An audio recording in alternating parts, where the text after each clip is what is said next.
Allahu Akbar, Allahu Akbar, Allahu Akbar, Allahu Akbar, Allahu Akbar, Allahu Akbar.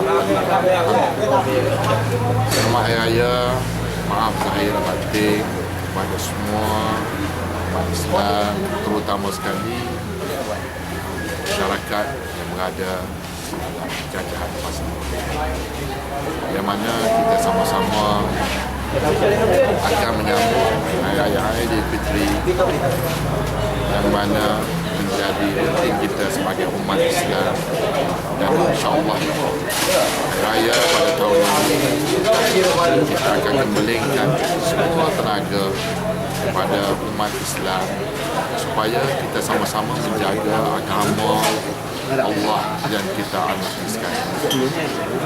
Untuk perhatian semua umat Islam, marilah kita sama-sama menjaga supaya ia tidak dilacuri oleh pihak-pihak lain yang mempertikaikan tentang agama.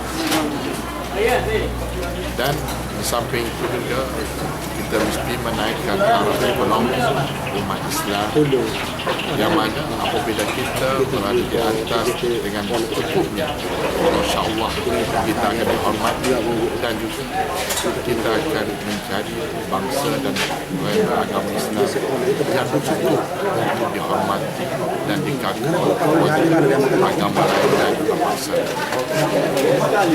Saudara-saudara Islam sekalian, saya sebagai ketua bahagian ingin menyeru tuan-tuan dan puan-puan supaya membina pasir putih ke arah yang lebih baik, di mana kita mempunyai peluang, iaitu di Bali yang berada dalam koridor ACR yang akan memberi pulangan terutamanya kepada kita dan juga generasi yang akan datang, supaya kita boleh meningkatkan lagi daya ketahanan kita kerana kita mempunyai ekonomi dan peluang pekerjaan. Di samping itu juga kita ingin melihat keturunan kita tidak dicemari dengan perkara-perkara yang kita tidak ingini, seperti gejala sosial dan juga murtad. Tuan-tuan dan puan-puan, kenapa kita murtad? Kerana kita terlalu jauh ke bawah yang tidak mempunyai kedudukan ekonomi yang baik, dan juga kita jauh daripada agama kita, yang kita berada bersama-sama dengan bangsa lain dan agama lain yang mengajar kita ke arah kebaikan yang bertentangan dengan agama kita. Alhamdulillah, kerajaan yang kita ada pada hari ini, iaitu kerajaan Malaysia, begitu menjaga kedudukan Islam, yang mana Islam sebagai agama resmi, dan kita dapat menggunakan wang negara untuk kita membina masjid, untuk kita membayar gaji-gaji imam, untuk kita membayar allowance Jacob, allowance guru kafar, allowance Bali, untuk kita mengimarahkan agama Islam ke seluruh, terutama sekali kepada keturunan kita. Tuan-tuan dan puan-puan, perlu kita ingat, kalau kita tidak jaga apa yang kita ada pada hari ini, suatu masa nanti kita akan menyesal dan akan menggigit jari. Tetapi kalau perkara itu berlaku, percayalah, dia tidak akan kembali seperti apa yang kita ada pada hari. Allah Subhanahu Wa Taala memberi kita banyak kelebihan, terutamanya dari segi ekonomi kepada negara kita, yang kita mempunyai perut bumi yang penuh dengan minyak dan galian gas dan juga logam-logam dalam negara. Allah Subhanahu Wa Taala juga memberi tanah yang subur kepada kita. Kita juga menjadi pengekspor getah, biji timah dan minyak kelapa sawit yang boleh dikatakan besar dalam dunia. Tuan-tuan dan puan-puan, perlu kita ingat apa yang kita ada pada hari ini, dahulunya kita tidak dapat mencapai kerana kita dijajah. Semua hasil maksum dalam negara kita, dalam bumi kita, yang ada di atas bumi, semuanya dirampas oleh penjajah. Dan perlu kita ingat, apabila kita merdeka, kita dapat menggunakan semua yang ini untuk keturunan generasi kita masa harapan, terutama sekali untuk menjaga agama Allah yang kita anugerahkan. Tuan-tuan dan puan-puan, perlu ingat bangsa yang ada dalam negara kita, yang menjadi pemerintah negara kita adalah bangsa Melayu, dan semestinya bangsa Melayu beragama Islam.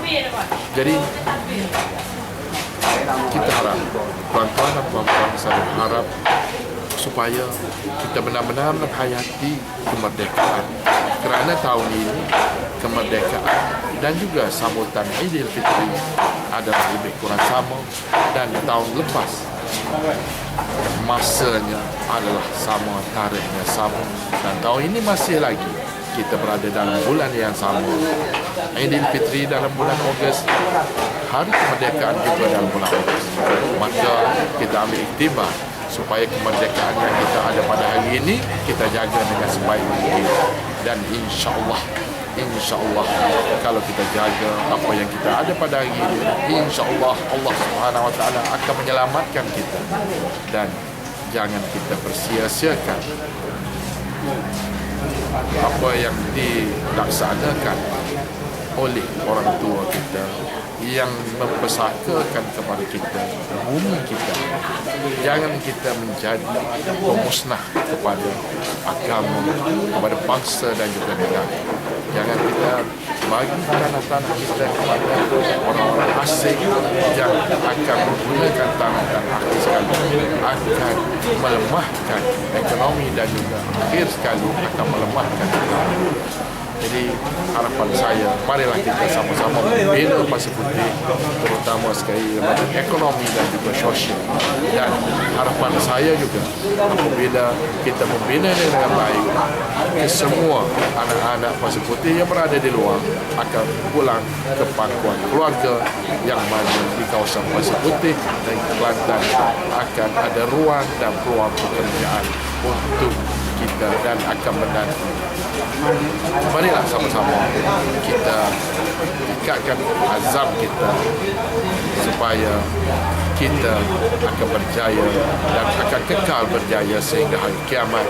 Dan sampai itu juga Aidilfitri akan mengingatkan kita kepada kita dahulu dan kita sekarang. Kalau dahulu kita dijajah, sekarang kita merdeka, dan kita dapat membuat, mengatur serta melaksanakan apa atas kemauan kita, walaupun tidak 100% kita berkuasa. Tuan-tuan dan puan-puan, sekali lagi saya mohon, terutamanya rakan-rakan saya daripada golongan guru yang membina anak-anak ke arah yang lebih berjaya. Kita mendidik anak-anak, dan tidak pernah pun kalangan guru, walaupun mungkin guru yang tidak elok ataupun tidak baik, tidak pernah ada terdetik dalam hati untuk melihat anak-anak didik mereka pecundang. Kesemuanya mahu kepada anak-anak didik ataupun pelajar-pelajar mereka berjaya. Itu iltizam seorang guru. Sama lah juga dengan pemimpin yang ada pada hari ini, utamanya pemimpin negara kita, Datuk Seri Najib Tun Abdul Razak, ingin melihat rakyatnya makmur, rakyatnya selamat, rakyatnya mempunyai kekuasaan yang lebih baik dan dapat mengerjakan amal ibadah, terutama dalam bulan puasa dan hari-hari yang mendatang. Jadi sekian daripada saya. Allahu Akbar, Allahu Akbar, Allahu Akbar, walillahil hamd.